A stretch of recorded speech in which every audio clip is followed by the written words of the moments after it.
নমস্কার বন্ধুরা, আজ আমার বাবার কাজ। আজ আমার বাবার 1 বছরের কাজ সম্পূর্ণ হচ্ছে। আপনারা আশীর্বাদ করবেন যেন মা বোন আমরা সবাই মিলে বাবার কাজটা ভালোভাবে সম্পূর্ণ করতে পারি। বাবার কাজ সম্পূর্ণ হলো 12ই মার্চ, অর্থাৎ কালকে মঙ্গলবার দিন। আর এই যে হচ্ছে আমাদের মন্দির। এই ফটোটা হচ্ছে আমার এইটা তিননাথের, আর এই দিকের ফটোটা হচ্ছে আমার ঠাকুর দাদার ফটো। এই যে সবাই এখানে বসে রয়েছি, ঠাকুমা ও এসেছিল, আর এখানে সবাই বসে রয়েছে। এইদিকে কাজ শুরু করেছে বোন। কিছু বলার নেই, আর কি বলবো, ভালো মতন কাজটা সম্পূর্ণ হোক এটাই চাইব। বোনের নিয়ম মতন কাজ বোন সম্পূর্ণ করছে, আর এই সাইডে গীতা পড়া হচ্ছে, গীতা পাঠ হচ্ছে। আর এই দিকে বাবা যেহেতু চেয়েছিল একটু কীর্তনের তিননাথের কীর্তন শুনতে, কিন্তু সেটা বাবা থাকাকালীন আমরা করতে পারিনি। বাবা তখন অসুস্থ ছিল, হসপিটালে ভর্তি ছিল।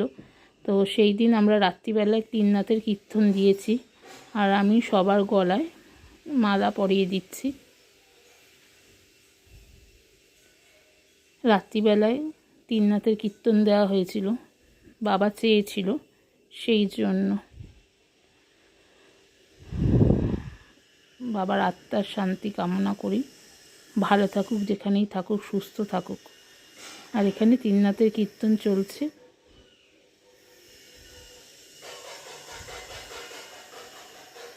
আর এইদিকে সবাই বসে রয়েছে, সবাই এসছে, তিননাথের কীর্তন সবাই শুনছে।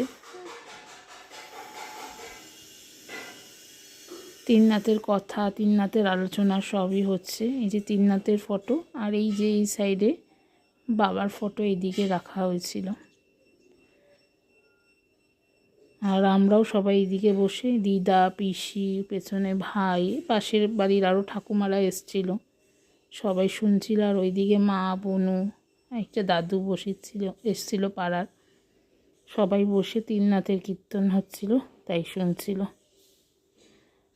এভাবেই কাটলো।